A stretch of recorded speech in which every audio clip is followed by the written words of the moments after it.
Boa noite, seja muito bem-vinda, seja muito bem-vinda a mais esse Ligando aos Pontos, onde a gente vai começar a traçar aqui mais algumas coisas relacionadas à Bíblia e como a gente pode usar todo esse conhecimento, toda essa sabedoria na nossa vida para que a gente torne a nossa vida mais leve, para ser mais simples da gente caminhar e da gente percorrer a nossa jornada aqui nessa existência, tá bom? Eu vou hoje mudar um pouquinho a dinâmica aqui do nosso estudo, porque tem ficado um estudo muito longo. A gente vai estudando, vai se aprofundando e vai dando vontade de trazer mais coisas, mas acaba ficando muito longo, tá? Então, como é que eu fazia anteriormente? Eu fazia uma leitura da passagem que a gente ia aprofundar aqui e depois eu vinha ali contextualizando tudo isso para a gente tirar os melhores aprendizados ou para aprimorar aqueles aprendizados, né? Porque muita coisa é simples da gente entender, a gente só precisa praticar verdadeiramente, né? Que muitas das vezes a gente acaba, por uma série de fatores, deixando de lado ou não ficando presente para aquelas coisas, tá bom? E o que acontece? Hoje mais um detalhe que eu mudei foi que eu não vou pegar o parágrafo inteiro, a gente vai pegar por partes, até para ficar mais leve e a gente ter um tempo de compreensão e maturação da informação que está sendo passada aqui, tá? O nosso tema de hoje é a simplicidade do caminho para a salvação de Deus. A gente vai falar de Mateus 6, tá? Do capítulo 1 ao 34. E a gente vai ver que esse capítulo está muito alinhado com o que a gente trouxe semana passada, tá? Então, semana passada, a gente trouxe Coríntios 15, né? E a gente falou da nossa jornada aqui. E até por isso eu queria contextualizar um pouquinho dessa questão da salvação de Deus, porque quando a gente começa a compreender aqui o Espiritismo, que quando a gente pensa em salvação, o que a gente está pensando? Alguém vai vir me resgatar, tá? E tem essa certa conotação. Porém, quando a gente começa a entender que os nossos resultados, as nossas provas, as nossas expiações, as nossas evoluções, elas estão intimamente ligadas à nossa evolução moral, a gente começa a compreender que a salvação, ela não depende de alguém, e sim de nós mesmos. Lógico, a gente tem todo um contexto de Deus e da própria espiritualidade amiga nos intuindo de alguma forma para que nos ilumine o nosso caminho, para que nos dê sabedoria para tomar as melhores decisões através do nosso próprio livre-arbítrio.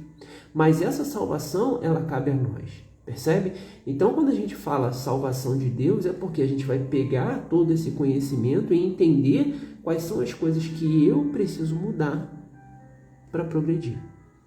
Semana passada, em Coríntios 15, né, do 22 ao 26, né, quando Paulo traz assim, porque assim como todos morrem em Adão, assim também todos serão vivificados, ou seja, serão reanimados em Cristo, mas cada um por sua ordem, né? Então, semana passada a gente trouxe isso, cada um por sua ordem. Cristo, as primícias, ou seja, seriam as primeiras coisas que iriam acontecer ali na nossa vida, depois que são as de Cristo na sua vinda.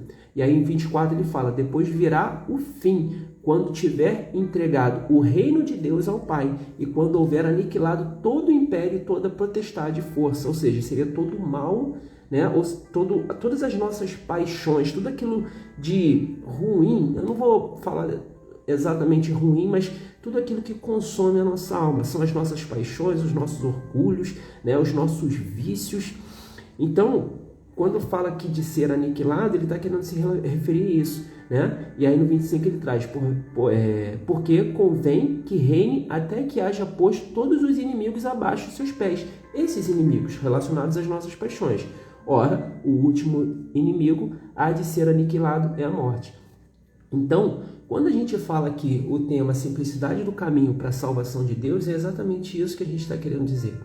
Essa salvação, ela cabe ao nosso aprimoramento e à nossa evolução moral, né? Como Paulo traz aqui, né? Porque cada um por sua ordem, tendo o princípio que Deus cria os espíritos puros, simples e ignorantes, né? E a gente vai evoluindo ao longo desse processo, terceira ordem, segunda ordem, até chegar um espírito de primeira ordem, de primeira classe, um espírito puro, ou seja, onde nós estamos libertos de todas as nossas paixões, de todo o nosso orgulho, da nossa vaidade, e nesse momento nós não precisamos mais encarnar e por isso não precisamos mais morrer. A morte é eliminada, entende? Então, quando a gente traz esse tema de o caminho para a salvação, é exatamente disso que a gente está falando.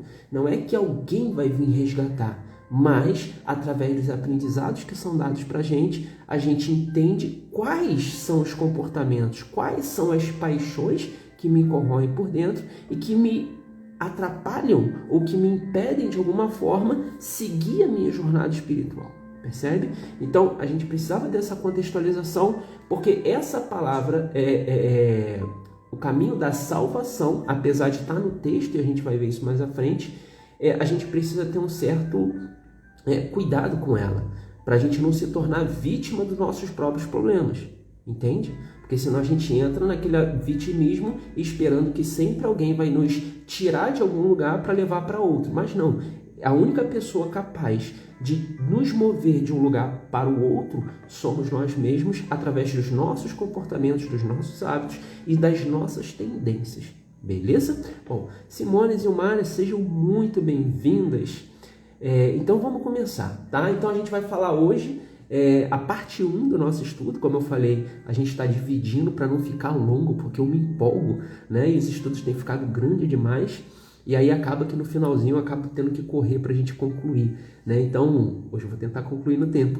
Mas eu dividi parte 1, onde eu vou falar somente do 1º ao 34, do parágrafo 34, e depois a gente vai continuar contextualizando. Então, quando a gente falou semana passada sobre quando Paulo disse em Coríntios, cada um com sua ordem, então a gente entende que existe um progresso de evolução moral, né? A gente é criado simples e ignorante, e ao longo do tempo, a gente vai, ao longo das encarnações, a gente vai ali aprimorando, vai depurando nossos espíritos, para que todas aquelas vaidades, todas aquelas arrogâncias intrínsecos à carne, intrínsecos à matéria, ao nosso estado atual, a essa vibração que aqui existe, a um ponto em que a gente se livra completamente disso e a gente começa a viver a felicidade plena. Então, existe um caminho a ser percorrido. Só que esse caminho, ele não é um salto. A gente não sai de um espírito simples e ignorante a um espírito de primeira classe, a um espírito puro de uma hora para outra. Existe um passo a passo. E hoje a gente vai começar justamente a falar disso. E eu trouxe os três primeiros passos para a gente começar nessa jornada da salvação, tá? E aí a gente vai fazer aqui um comentário de Mateus, de 1 a 34, onde a gente vai ver esses 3 primeiras partes, tá? Então vamos começar, olha só. Qual seria o primeiro passo, então, para a gente começar a nossa jornada de limpeza espiritual, né? É quando a gente fala, o próprio livro do Evangelho segundo o Espiritismo fala: fora da caridade não há salvação, né? Então já é um sinal. A gente tem a lei da caridade, do amor e da justiça. Então a caridade, ela é esse primeiro passo. A gente vai ver o porquê disso, a caridade e a humildade, tá? Então olha só, Mateus 6 começa assim: guardai-vos de fazer a vossa esmola diante dos homens, né? A vossa caridade diante dos homens, para serdes vistos por ele. Aliás, não tereis galardão junto a vosso Pai que estás nos céus. Quando, pois, derem esmolas, não faça tocar trombetas diante de ti, como fazem os hipócritas na sinagoga e nem nas ruas, para serem glorificados pelos homens. Em verdade vos digo que já receberam o seu galardão. Mas, quando tu deres esmola, ou seja, quando tu fizestes caridade, não saiba a tua mão esquerda o que faz a tua direita, para que a tua esmola seja dado em secreto. E teu Pai, que vê em secreto, ele mesmo te recompensará publicamente. Então vamos lá. Quando a gente fala caridade e humildade, a gente tem uma visão, às vezes torta, de posicionamento social, tá? Onde a gente entende que eu estou fazendo bem ali, mas aquele bem, existe uma intenção meio sombria por trás, tá? E quando a gente lê isso, às vezes nós temos uma tendência humana, tá? Que para mim elas são as principais vertentes da vaidade, que é a aprovação social e o pertencimento. A maioria das vezes nós temos atitudes e comportamentos para suprir uma dessas necessidades. Ou eu faço algo para provar a alguém, para receber um elogio de alguém, ou seja, por aprovação social, ou eu faço algo para pertencer a um determinado grupo. Nós, seres humanos, temos essa tendência. Beleza? Nós temos essa tendência, ok? Então, a gente tem que ficar muito presente para, quando eu for fazer essas coisas, como está dizendo aqui, essa tendência, ela não ser exposta.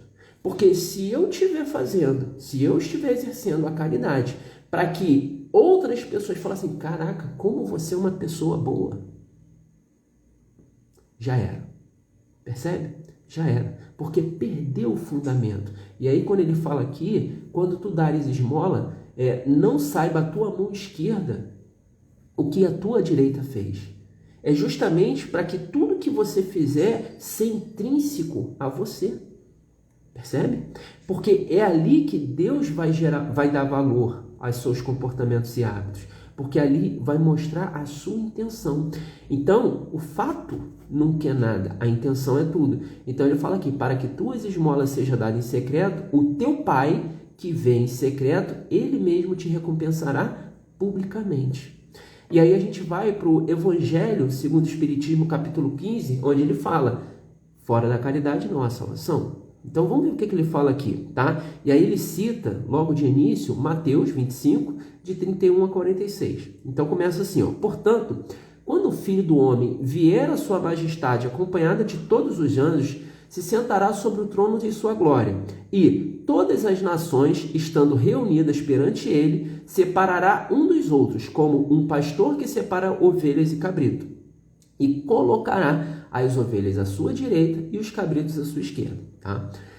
Então o rei dirá àqueles que estiverem à sua direita, vinde, vós que fostes abençoados por meu Pai. Então vindes, né, venha, os que fostes abençoados por meu Pai. Possui o reino que vos foi preparado desde o início do mundo. Pois tive fome e me deste o que comer, tive sede e me deste o que beber, tive necessidade de abrigo e me deste me abrigaste, né? Tive nu e me vestisse, estive doente e me fosses me visitar, estive na prisão e vieste me ver. Estando os justos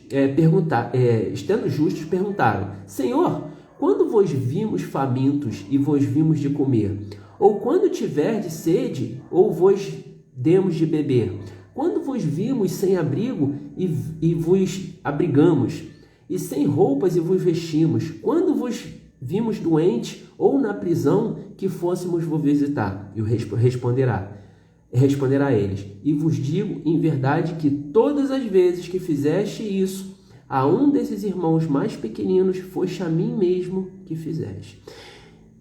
Então o que Jesus diz aqui? Que toda vez que a gente faz uma caridade a alguém menos necessitado, nós estamos praticando um ato de amor a ele próprio. Percebe? Então, a caridade, ela não deixa, pelo contrário, ela é completamente ligada, diretamente ligada ao amor. Percebe? A caridade é uma das formas da gente literalmente exercer o amor na prática. Mas isso precisa de ser de forma intencional. Isso precisa de ser de uma forma que a tua mão esquerda não veja o que a tua mão direita faz. Seja de uma forma que esteja intrínseco ao seu eu, que você esteja fazendo por pura e simples vontade de fazer aquilo ali, de ajudar ao próximo. Porque se essa barreira da aprovação social quebra, já não vale mais de nada. Porque o fato nunca é nada, a intenção é tudo. Percebe como a gente vai fazendo as coisas que está sempre na base da tríade do amor, da justiça e da caridade, e são esses comportamentos que vão nos levar para essa salvação de Deus. É um caminho. E o primeiro caminho é o caminho do amor, é o caminho da caridade. A gente vai ver no fundo que todos os passos eles estão ligados ao amor. Mas como na prática nós exercemos isso? O primeiro é esse, a caridade. Tá? E aí ele continua. Ele dirá em seguida àqueles que estiverem à sua esquerda: separai-vos de mim, malditos, ide ao fogo eterno, que foi preparado para o diabo e para os seus anjos. Pois tive fome e não me deste o que comer. Tive sede e não me deste de beber. Tive a necessidade de abrigo e não me abrigaste. Estive sem roupa e não me vestisse. Estive doente e na prisão e não me visitasse. Então, eles assim responderam: Senhor, quando vos vimos ter fome, sede, estar sem abrigo, sem roupas ou doente na prisão e não vos assistimos? Aí ele responde: eu vos digo em verdade que todas as vezes que deixastes de dar assistência a um desses pequeninos, deixastes de fazê-lo a mim mesmo. E isso mostra como nós todos estamos de alguma forma interligados ao corpo de Cristo, ao corpo de Deus. Eu ainda não tenho capacidade de compreensão, mas isso mostra que todos nós estamos interligados, percebe? Porque todos nós fazemos parte do corpo de Cristo, como ele fala aqui. Então, quando nós exercemos a prática da caridade para com o outro, nós estamos exercendo o amor a Cristo, estamos exercendo o amor a Deus. Mas isso tem que ser de uma forma que a sua mão esquerda não deixe a mão direita saber. Tem que ser uma forma que só você compreende o que está ali. A sua intenção ela precisa ser genuína. Percebe? E aí aqui, no parágrafo 3 do mesmo capítulo, do Evangelho segundo o Espiritismo, ele fala assim, toda a moral de Jesus se resume na caridade e na humildade. Por isso que o primeiro passo é caridade e humildade. Ou seja, nas duas virtudes contrárias ao egoísmo e orgulho. Percebe como a gente tem a lei do progresso nos extremos? De um lado, amor, justiça e caridade. Do outro lado, a gente tem orgulho, as nossas paixões, as nossas vaidades, o nosso ego propriamente dito.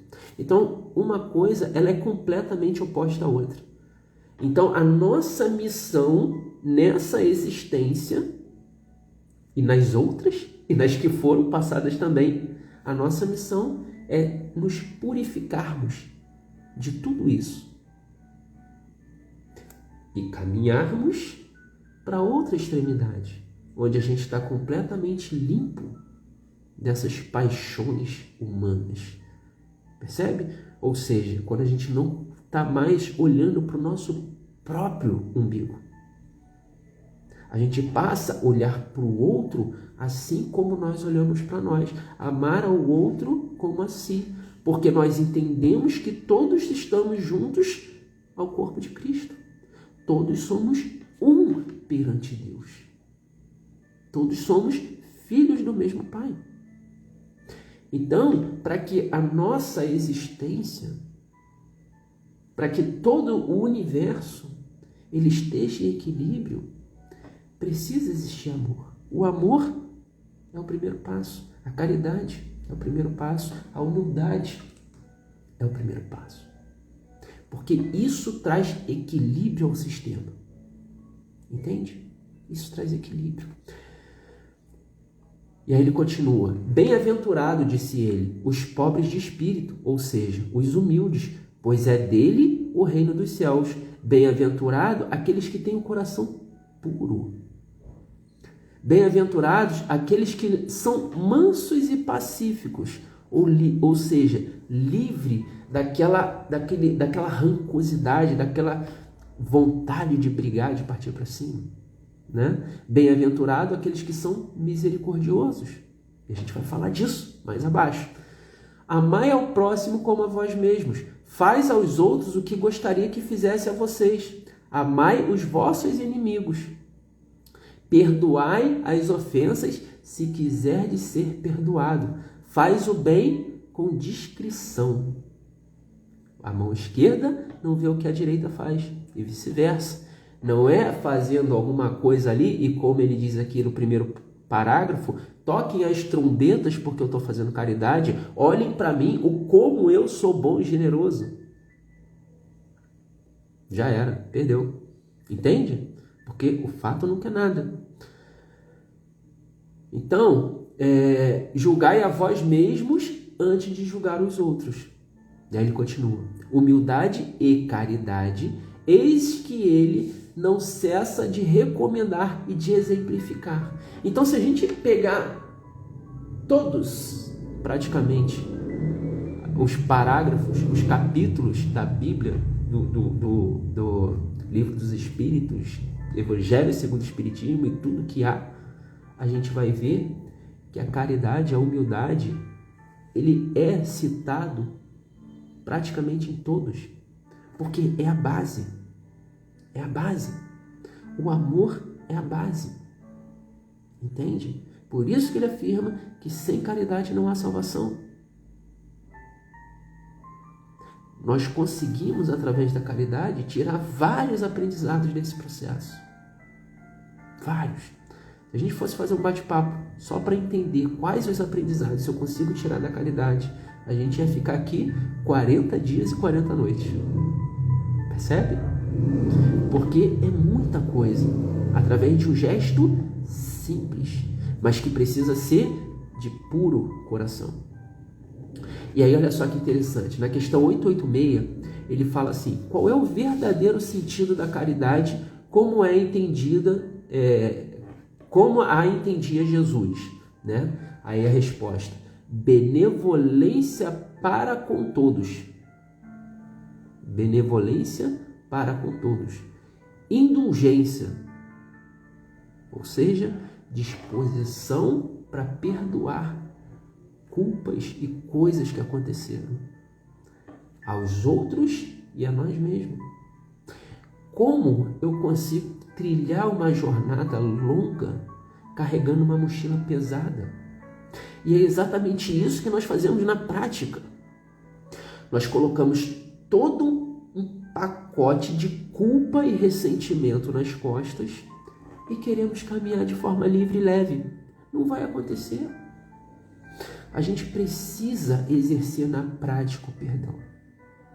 Tá? Então, benevolência para com todos, indulgência para as imperfeições dos outros, perdão das ofensas. Aí vem o comentário. O amor e a caridade são o complemento da lei da justiça. Pois amar o próximo é fazê-lo todo o bem que nos seja possível e que desejarmos que fosse feito. Tal o sentido dessa palavra de Jesus. Amai-vos uns aos outros como irmãos.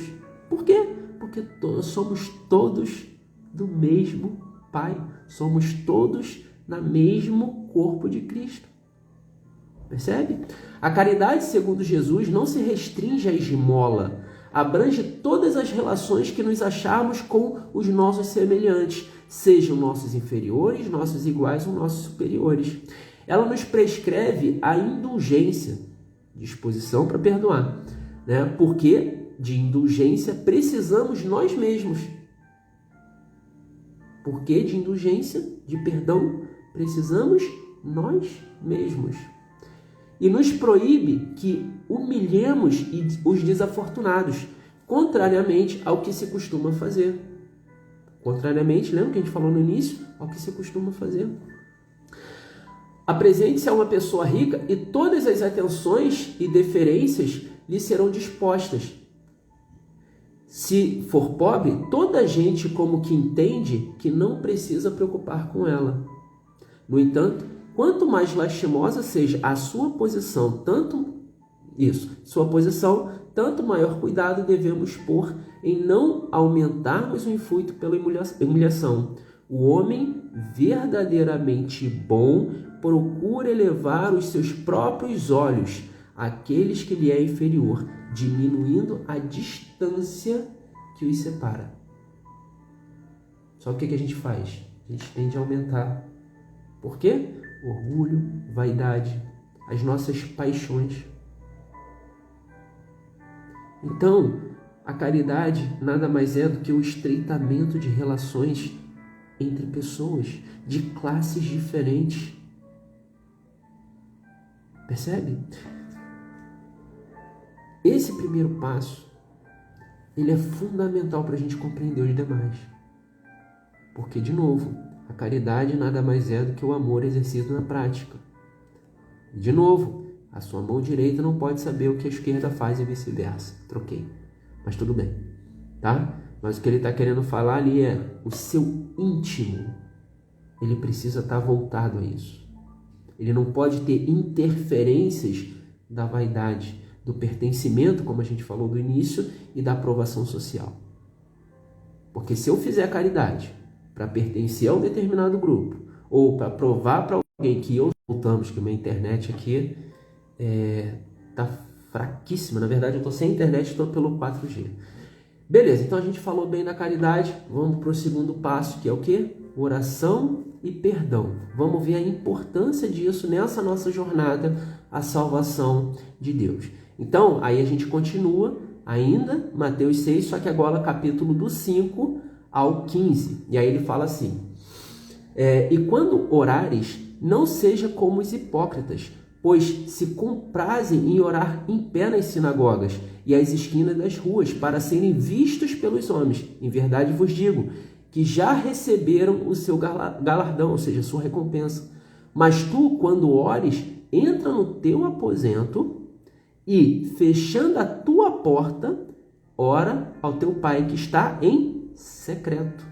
O teu pai que vê em secreto te recompensará publicamente. De novo, o que ele está trazendo aqui à tona? O seu íntimo. O seu íntimo. É na intimidade que nós nos conectamos com a espiritualidade. É na intimidade. Não é na publicidade. Percebe? Enquanto nós estivermos sendo guiados pelas nossas paixões, pelas nossas vaidades, tudo isso entra para um lado e sai pelo outro. Porque é na intimidade que as coisas acontecem. E aí, ele fala aqui, portanto, vos oreis assim. E ele traz a oração do Pai Nosso, todo mundo conhece, né? Mas a gente vai tirar alguns aprendizados ainda que talvez, muitas das vezes, a gente não fica presente para elas, né? E aí ele fala assim, portanto, vos oreis assim, Pai Nosso que estais no céu, santificado seja o seu nome.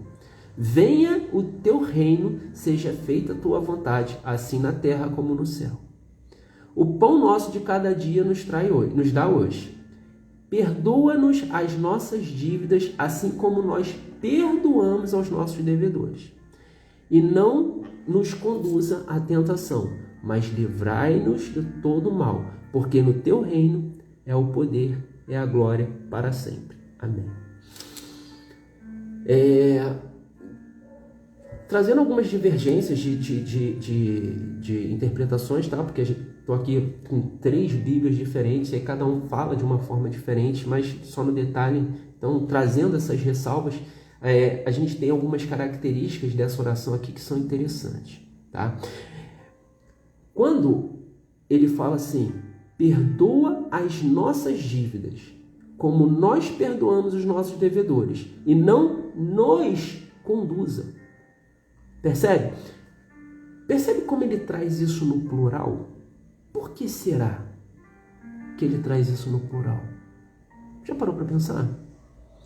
Vamos aqui para a gente entender um pouquinho mais do poder da oração, do poder da prece e por que eu trouxe isso como segundo passo. Olha só, qual o caráter geral da prece?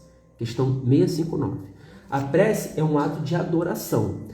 Orar a Deus é pensar nele, é aproximar-se dele e pôr-se em comunicação com ele. Há 3 coisas que podemos propor por meio da prece. Louvar, pedir e agradecer. Então ele já fala que a prece é um ato de adoração. E aí na questão 649, voltando um pouco, ele pergunta assim, o que consiste a adoração? O pensamento a Deus. Desde que pela adoração aproxima o homem da sua alma. Então, a adoração ele aproxima o homem da sua alma. Aí na questão 653, ele pergunta assim, precisa de manifestações exteriores a adoração? De novo, vem à tona o quê? Exteriores, manifestações exteriores, ou seja, mostrar para alguém que eu estou fazendo determinada coisa. E aí ele responde, a adoração verdadeira é do coração. Em todas as vossas ações, lembrai-vos, sempre que o Senhor tem sobre vós o seu olhar. Só que ao mesmo tempo, ele traz isso no plural. Né? Quando ele fala que perdoa-nos, como nós perdoamos, nos conduza, livrai-nos do mal. Quando a gente traz isso no plural, a gente pode trazer algumas conotações. Uma delas, que eu acho bem relevante, é nós em comunhão. Esse nós em comunhão pode ser em comunhão com a espiritualidade, em comunhão com outras pessoas. E aí, olha só que interessante. Na questão 656, ele traz assim, a adoração individual será preferível à adoração em comum? Aí a resposta, reunidos pela comunhão dos pensamentos e dos sentimentos, mais força têm os homens para atrair assim bons espíritos. O mesmo se dá quando se reúnem para adorar a Deus. Não creias, todavia, que menos valiosa seja a adoração particular, pois que cada um pode adorar o Deus pensando nele. Então, quando a gente fala de oração, a adoração, normalmente, a oração, né, normalmente nós tendemos a pedir algo para nós mesmos. Algo para nós mesmos. A gente está passando por alguma dificuldade, a gente faz uma oração a Deus. Só que nesse exemplo, ou nessa sugestão que Cristo dá, é uma oração bem curta. Ele fala aqui, venha o teu reino e seja feita a tua vontade. Não é a minha vontade, é a tua vontade, vontade de Deus. Assim na terra como no céu. Então, logo de cara aqui de novo, ele já tira com essa sugestão as nossas paixões. Porque a gente tende a pedir coisa para nós. E aí ele continua, o pão nosso de cada dia nos dá hoje. E perdoa as nossas dívidas, assim como nós perdoamos os nossos devedores.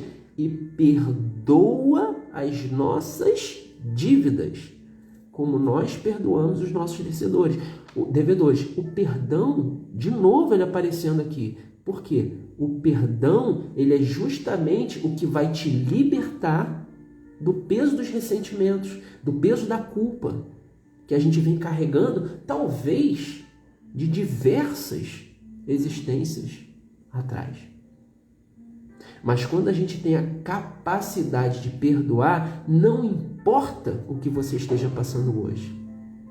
Porque Deus sabe exatamente o que está acontecendo com você. Percebe? Deus sabe o que está acontecendo com você. Ele sabe qual é a nossa tendência. Mas quando nós temos a capacidade do perdão, a gente começa, por tabela, eliminar um monte de coisa que está nos angustiando hoje.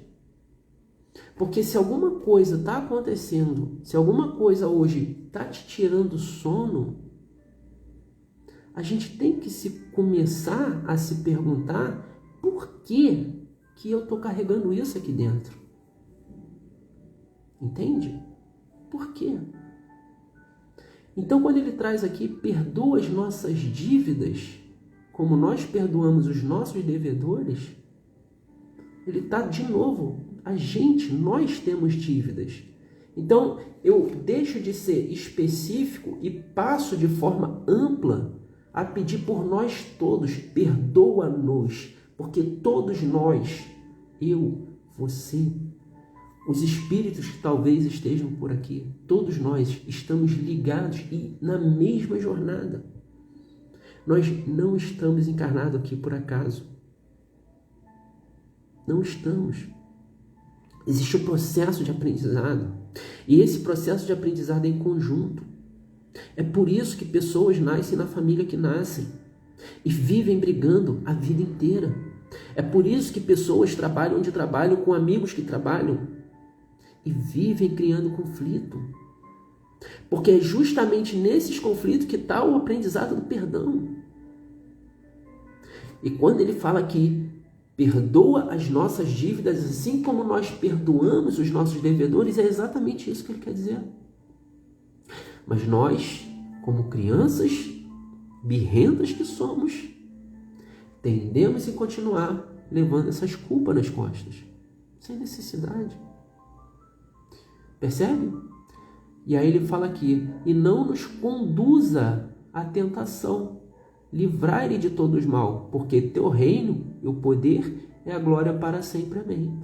O que seriam essas tentações? Será que essas tentações seriam as nossas próprias paixões? Porque nós estamos em um mundo de provas e expiações. Fato. Tudo que acontece tem um propósito. Então, quando ele traz, não nos conduza à tentação, o que ele está querendo dizer? Livre-nos de todo mal. Mas de todo mal que chega até nós? Não. Porque a gente vibra e atrai os semelhantes. Então, se eu estou vibrando numa frequência onde eu vibro no egoísmo, no rancor, na vaidade, no ódio, adivinha o que eu trago para perto de mim? Agora, quando eu começo a vibrar no amor, na justiça, na caridade, adivinha o que eu trago para perto de mim? Percebe? Então, quando ele fala isso, ele se refere às nossas próprias paixões que vivem nos tentando. Por quê? Porque nós estamos aqui para provar que nós aprendemos. Simples assim. É aquele negócio, né? Eu sei o que você fez no verão passado. Na verdade, a gente não sabe porque esquece. Mas, no íntimo, a gente sabe quais são as coisas que nós precisamos mudar. Nós só não mudamos. Nós só procrastinamos, deixamos para amanhã. E teimamos em continuar carregando essa mala pesada, essa culpa. Percebe?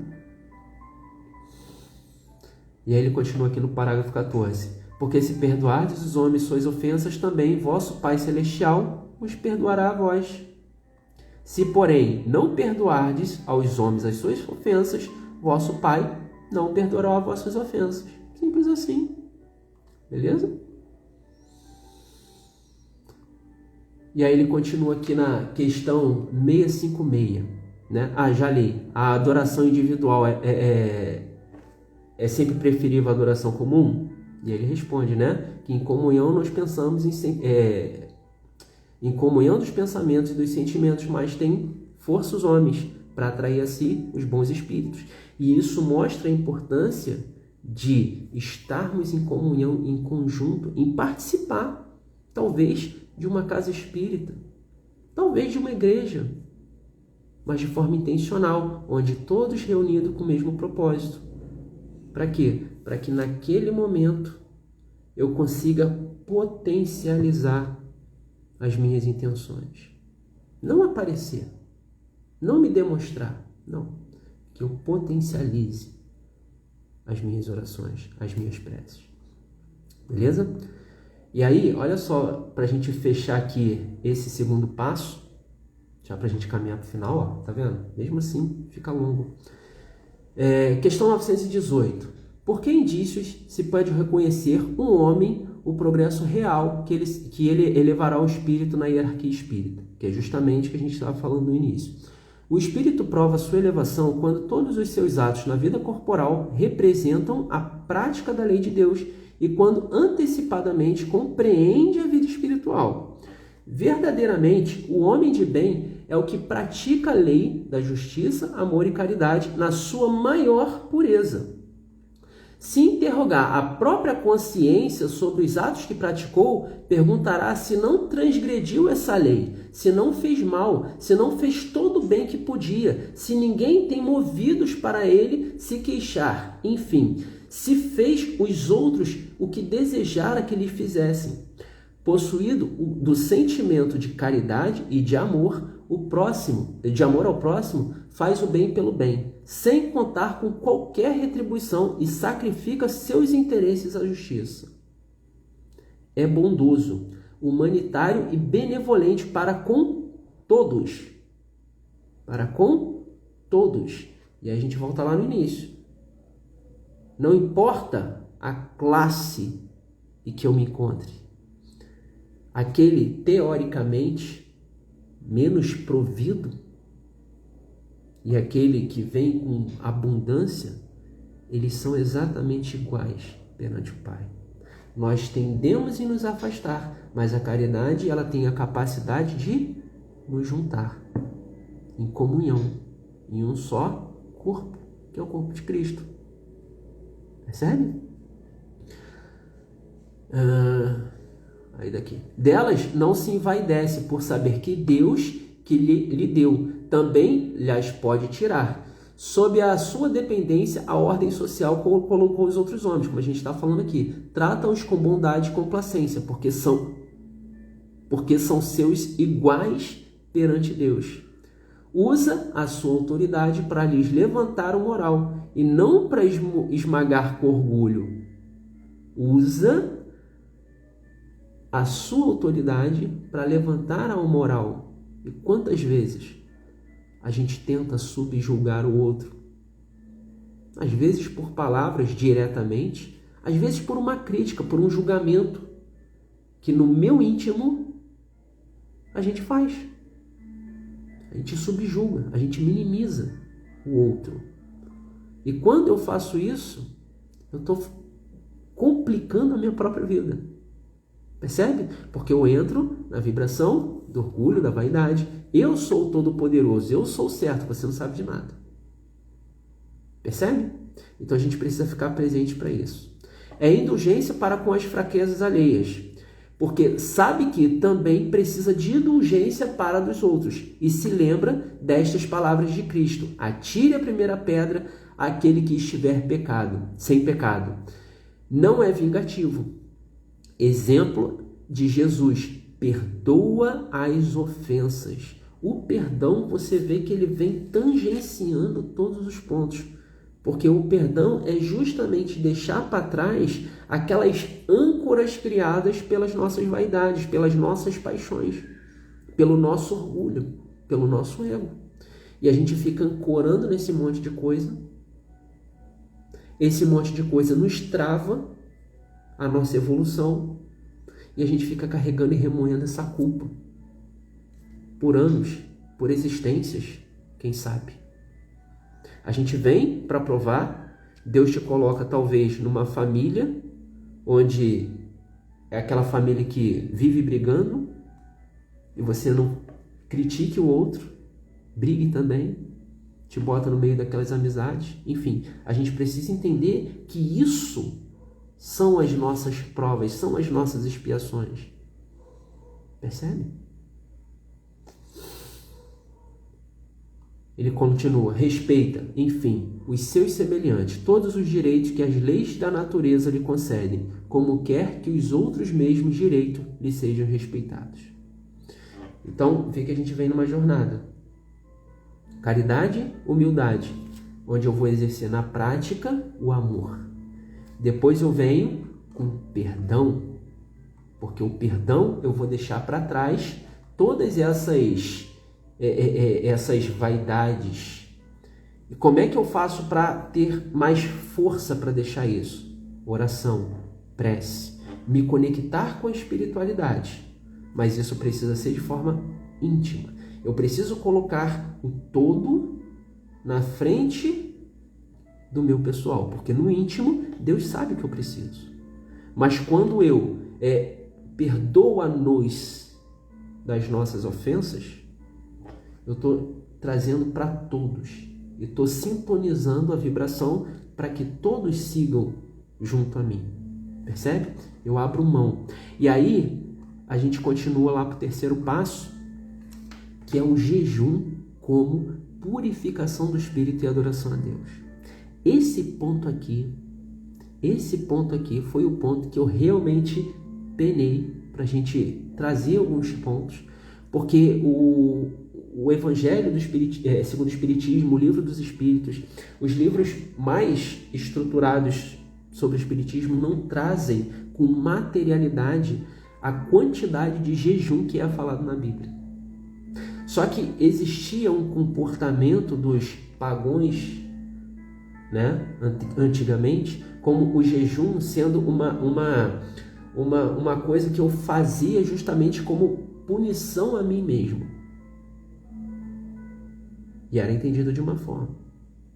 E aí, só que entra naquela questão da comunicação, para a gente conseguir se fazer entender. Naquela época, Jesus também trouxe várias vezes a questão do jejum. Mas será que de fato esse jejum que Jesus falava era o jejum da alimentação propriamente dito? Até que ponto a gente nos penalizar ao corpo que nós precisamos para existir aqui nesse momento, para nos conduzir, para nos dar energia, para que nós possamos na prática exercer a palavra de Deus?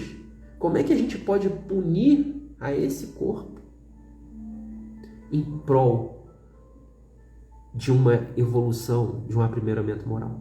Enfim, e aí eu vou trazer aqui 16 a 18, Mateus 6, para a gente continuar no resto, né? E aí ele fala assim: e quando jejuardes, não mostrarei contristado com os hipócritas, né? Não vai falar isso para todo mundo, porque desfiguram os seus rostos, para que os homens pareça que jejuaram. Em verdade vos digo que já receberam o seu galardão. Tu, porém, quando jejuares, unge a tua cabeça e lava o teu rosto, para não parecer aos homens que jejuas, mas a teu Pai que está secreto, a teu Pai que vê em secreto e que te recompensará publicamente. Vê que em Mateus 6 ele vem trazendo tudo o que? Em secreto, no teu íntimo, para que ninguém saiba, mas que Deus, ele está olhando por você, ele tem olhos para você. E aí, dentro disso, eu vou trazer 2 pontos de vista aqui relacionados a essa questão do jejum, tá? O primeiro ponto aqui é relacionado ao espiritismo propriamente dito, que eu achei aqui uma passagem em um livro, Elucidações Evangélicas, de Antônio Luiz, tá? Então, ele traz um trecho e eu achei bem relevante esse ponto de vista referente ao jejum, e eu vou estar compartilhando aqui, a gente vai falar para a gente estar fechando esse bate-papo de hoje, tá? Compreende-se, é mesmo justo, louvável e meritório que nós privemos de nossos alimentos, que restringamos a nossa alimentação ao estritamente necessário para socorrermos os nossos irmãos a quem falte o indispensável. Então, assim, é compreensível que a gente abra mão da nossa alimentação ou parte dela para que a gente ceda alguém que precisa daquilo ali. Porém, que enfraquecemos o nosso corpo deixando de alimentá-lo em obediência a um preceito supostamente religioso é simplesmente absurdo. Semelhante ao preceito só se concede como obra de fanatismo, como imaginado por obscurantismo, que cifram toda a religião na observância de um formalismo absolutamente estéril. Isso não serve para nada.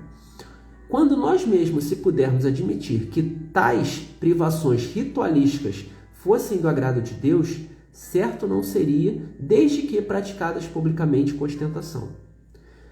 De salvar a alma é tudo que devemos e precisamos cogitar, mas isso só conseguiremos levantando o moral, né? Purificando-a mediante a prática da caridade. De novo, a caridade sendo colocada aqui. Porta única da salvação. Se a nossa consciência nos disser que para chegarmos a esse efeito, necessitamos fazer sacrifício, façamos, porém, de modo que todos redundem em benefício do Espírito. Esse ensino do Divino Mestre. Os judeus praticavam o jejum material, e Jesus, dizendo que consta nos versículos que estão apreciando, visou evitar que essa prática continuasse a oferecer ensejo para a hipocrisia e o incentivo ao orgulho, tornando-se uma causa de acréscimo de responsabilidade e de maior transviamento dos que ela se entregavam. Nenhum mérito tem aos olhos de Deus o que a criatura faça a por ostentação, né? Fazia o jejum por ostentação, para ser vista, apreciada e louvada pelos homens. Jesus aconselhava seus mensageiros presentes o aconselhavam jejum, mas o jejum espiritual. E aqui é o ponto, né? Que consiste na abstenção do todo mal. Ou seja, ele traz aqui a questão do jejum, mas não como um jejum alimentar, certo? Como eu jejuar, né? E parar de me alimentar das minhas próprias paixões. Então, quando Jesus ele vai para o deserto e o diabo começa a tentar ele, é esse jejum. Ou seja, vai vir um monte de tentações, como a gente falou no parágrafo anterior, que vão tentar nos levar para um caminho do orgulho, da vaidade, percebe? Mas a partir do momento que nós começamos a fazer jejum das nossas próprias paixões, a nos ver livres disso, é nesse momento que a gente começa a se purificar espiritualmente. Então, esse foi o ponto de vista desse livro específico aqui, que eu achei relevante, né? Elucidações Evangélicas de Antônio Luiz. Tá? Um dos poucos não, foi o único lugar que eu achei relação direta ao jejum que a Bíblia inteira traz. Então, ele traz essa questão do jejum como sendo um jejum das nossas próprias paixões. Porque, de fato, o jejum de eu passar fome em prol de alguma coisa, a não ser que seja para ajudar um outro, para ajudar uma próxima pessoa que esteja necessariamente naquilo. Tá? Então, faz sentido esse primeiro ponto, e isso contribui, esse jejum contribui para a nossa evolução moral, que é quando eu deixo de me alimentar das minhas próprias paixões. E o segundo ponto, e aí é um ponto de vista para a gente refletir, tá? Existe uma teoria de Maslow que ele trata das necessidades humanas. Na base dessa pirâmide de Maslow, nessa pirâmide de necessidades, está ali, né, a alimentação, né, a gente fazer toda a parte que nos mantém vivo, é comer, beber, né, fazer xixi, né, fazer cocô, tudo isso, né, são as nossas necessidades materiais. Então tudo isso faz parte da base de Maslow. A partir dali, a gente começa a ter outras coisas, como, por exemplo, a necessidade de pertencimento, a necessidade de você estar com outras pessoas. E aí o que acontece? Se a gente for pegar do ponto de vista das nossas necessidades humanas, quando a gente fala de jejum, Gandhi era um dos caras que talvez seja a referência em jejuar, quando ele queria ou estava obstinado a conquistar alguma coisa. Então ele jejuava pela guerra, jejuava pelos presos, ou seja, no intuito de jejuar para que aquilo ali fosse extinto, né? Para que aquilo ali acabasse. E aí entra um ponto relevante que é para a gente começar a refletir sobre esse jejum especificamente. Quando nós entramos em jejum, a gente começa a, de certa forma, impactar diretamente a nossa base de necessidades humanas. Nós temos aqui 3 regiões no nosso cérebro, que é o nosso neocórtex, tem o nosso límbico e tem o nosso reptiliano. Tá? Cada um responsável por fazer com que o nosso sistema funcione. As nossas emoções, elas estão no límbico. E a maioria das nossas ações e comportamentos e hábitos são gerados pelo límbico. As nossas necessidades sociais, tudo isso emocional, é do límbico. Tá? O reptiliano, ele é responsável pela nossa respiração, por coisas que nós não temos o controle, tá? Coisas que são o batimento do nosso coração, que ele bate de forma espontânea. E o nosso racional, ele serve para a gente de certa forma, nos proteger de tudo que acontece ao nosso redor, né? A gente começar a mensurar e metrificar as coisas que acontecem, para a gente começar para a gente ter um senso crítico sobre todas as coisas e ser racional propriamente dito, né? O que nos torna ali ser racionais, diferente dos seres, dos animais, por exemplo, que não tem essa característica, apesar de muitas das vezes parecer que tem, né? Mas enfim, mas tecnicamente não tem. E aí, quando a gente faz o jejum, o que acontece? Na prática, como Gandhi, por exemplo, fazia, a gente começa em um momento mexer nessa base de Maslow, nessas necessidades primárias de Maslow. Nesse momento, tudo quanto é pensamento emocional e de necessidades da nossa própria vaidade, do nosso próprio orgulho, das nossas, enfim, das coisas que fazem parte das nossas paixões, elas passam a ser secundárias. Por quê? Porque naquele momento do jejum, a gente está assim, cara, o corpo, né? Não necessariamente a gente, mas o corpo, ele está pensando assim, se eu não comer, eu vou morrer. Eu estou mexendo na base da minha existência. E quando eu faço isso, a gente começa a desligar dessas coisas supostamente secundárias, dessas necessidades das nossas paixões, do nosso ego. E quando eu desligo disso, é no momento que eu posso dizer que eu conecto, ou numa maior intensidade, com a espiritualidade. Porque eu estou ali me conectando com algo de forma intencional. Eu estou abrindo mão em um determinado período de tempo pelas minhas necessidades humanas, ou nas minhas necessidades emocionais, para me conectar com o meu íntimo. E aí, de forma forçada, através do jejum, eu consigo fazer isso. Mas é uma teoria, porque isso não está esclarecido. Tá? Então, a gente tem esses dois pontos de vista. O primeiro é o quê? Jejuar e abdicar dos alimentos que nutrem o nosso ego, como fala aqui no livro Elucidações Evangélicas. O outro ponto é eu começar a mexer na minha base de necessidade primária, que é a necessidade de sobrevivência, e eu começo a desconectar o meu emocional, as minhas vaidades desse plano.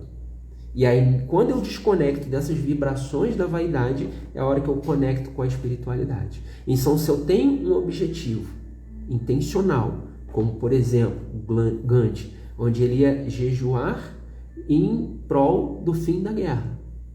Ele queria ter um poder de conexão maior com a espiritualidade amiga, que é quem poderia ajudar ele de alguma forma, plano espiritual. Então ele fazia isso de forma intencional com um propósito, mas um propósito para ele mesmo? Não, um propósito para com o todo. Tá? Então o jejum, como traz aqui em Mateus 6, jejum é adorar a Deus. Eu vejo essas duas formas. As duas são louváveis. As duas são louváveis. Mas eu gosto muito da ideia que traz aqui o livro, que é a gente fazer jejum das nossas paixões, daquelas coisas que alimentam a nossa vaidade, o nosso ego. Tá? Então, para a gente concluir esse capítulo de hoje, esse bate-papo de hoje, os 3 primeiros pilares para a nossa jornada de salvação a Deus é o quê? A caridade e a humildade. Primeiro pilar, a gente vem aqui de Mateus 6, do parágrafo 1 ao 4. Segundo, a gente vem a questão da oração e do perdão, que vem de Mateus, parágrafo 5 ao 15. E terceiro, jejuar, que vem de Mateus, de 16 a 18. Tá? Espero realmente que esse bate-papo tenha feito sentido para você. Que você consegue colocar na prática, principalmente, prioritariamente, a questão do amor. Porque o amor, de fato, ele é o que vai guiar e nortear todas as outras etapas. Porque o amor simplesmente é a base como um todo. E a gente consegue exercer esse amor de diversas formas. Através da caridade, através da oração, através do jejum. seja com qual ponto de vista fizer mais sentido para você. A questão é que o amor, ele precisa nortear os meus comportamentos e hábitos. Ele precisa ser intencional. E o amor intencional, ele não precisa de holofote. Ele não precisa de pertencimento. Porque Deus vê o nosso íntimo. Portanto, se quer resolver alguma coisa, como fala em Mateus, fecha a porta do teu quarto e oras. Jejuas e lava o rosto para que não percebam que você está jejuando. Percebe? Faça a caridade, mas que a sua mão direita não saiba o que a esquerda fez. Faça no seu íntimo. Porque é no íntimo que nós conectamos com a espiritualidade amiga. É no íntimo que nós conectamos com o plano espiritual. É no íntimo que nós conectamos com Deus. Tá? Então que você tenha essa capacidade de perdoar a si e ao próximo. Que deixe todas essas mágoas, essa culpa para trás. E seguir em frente para fazer dessa sua existência uma existência mais leve, uma existência com propósito, guiado pelas palavras de Deus, norteado pelo amor. Porque quando isso acontecer, você muda de nível, você evolui e você passa a perceber que tudo aquilo era uma simples brincadeira de criança, eram infantilidades nossas, como criança que somos. Eram comportamentos norteados pelas nossas paixões. Então que realmente esse bate-papo tenha feito sentido para você, que você consiga botar tudo isso na prática e seguir em frente, seguir a tua jornada material e espiritual da melhor forma possível, tá bom? Te desejo muito sucesso, beijo no coração e até quinta-feira que vem para mais um episódio aqui do nosso Ligando os Pontos. Até mais. Tchau, tchau.